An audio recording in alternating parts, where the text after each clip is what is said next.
NFT can be bought, sold, and traded online. You can buy them, you can sell them. They are just assets that have unique code. Let me give you an example. This is a picture of every day, the first 5,000 days. You see, it has its own details. It was created by people. It has a title. It has a token ID. It has a wallet address. It has a smart contract address. You see, it's unique. It didn't just come to the world by nobody. Someone created it. It's different from other artwork that was made by other people. If I create my own artwork to be something like this, I say this is my artwork made by Daniel. As beautiful as it looks, it's different from this one. So they are not fungible because this one has its own unique identification codes. My own have a unique identification codes. So NFT can be something completely digital, like images, video, music, songs. Think of anything digital. It can also be words, completely digital. Also, it can be something that is in a physical realm, but has been tokenized, has been converted to a digital realm. This pen you are seeing, even though it's physical, I can make a token out of it, which means I can create some digital representations for it. So when we talk about NFT, there can be digital arts like images, music, GIF, songs, videos, tweet, virtual property, band demos, art. Think of something digital. There can be. Also, there can be something like reward items, deeds to a car, ticket to a reward event, legal document, signatures, real estate, artwork. You can have an art piece in your house and you create some code, some unique code for each of them, like the picture that you are seeing, the CryptoPunk. This one has red. So if another crypto coin exists, but the head instead of being red is blue, we say that they are non-fungible because now one is red, one is blue. The color that we use, we have red. If I change the ink, this one is blue. Even though two of them are showing the same sign, but this is red, this is blue, they are no longer fungible. They are non-fungible. So it can be digital assets or reward assets. So NFT does not have to be digital assets only. It doesn't have to be an image. Image is very popular, but it can be song, it can be music, it can be audio, it can be tweet.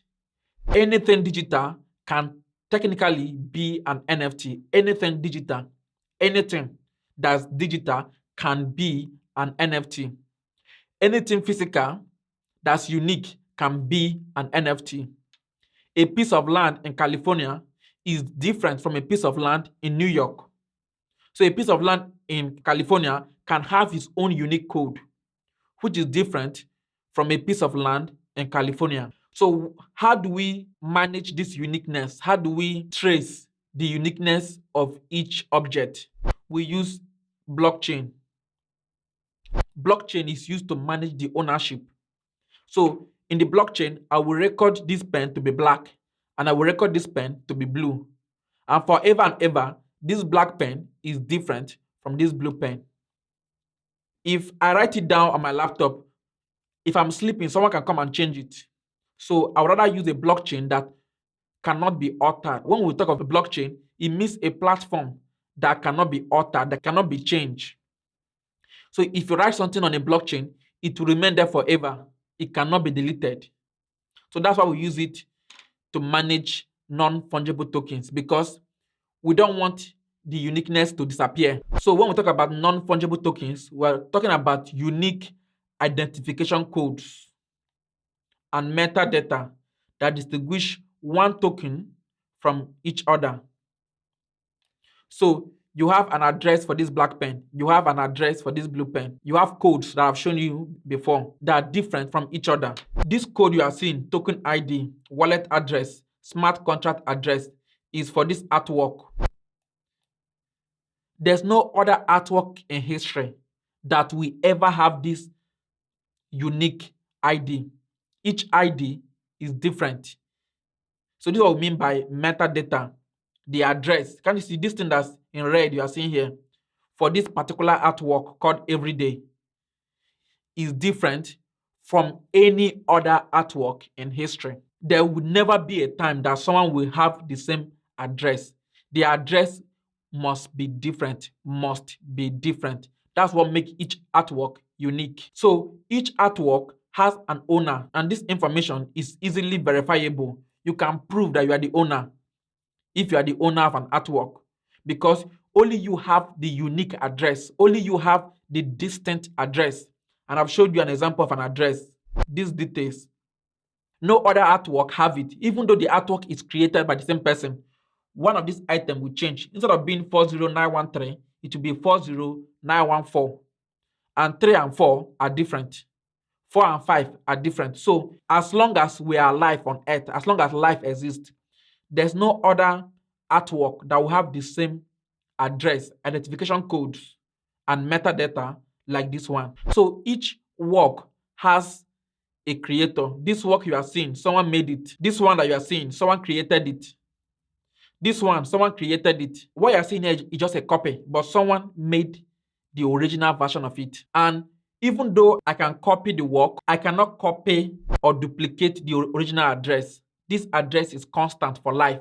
I can copy this artwork to tissue, but I can't say that I'm the creator because the creator of this work has recorded it on the blockchain. The blockchain cannot be altered. The blockchain cannot be fake. If you put something on a blockchain, forever and ever, that thing will exist. You cannot alter it. So as long as you cannot fake it or duplicate it or mess with it or alter what was written, we can use it to prove the original creator as proof of authenticity and ownership.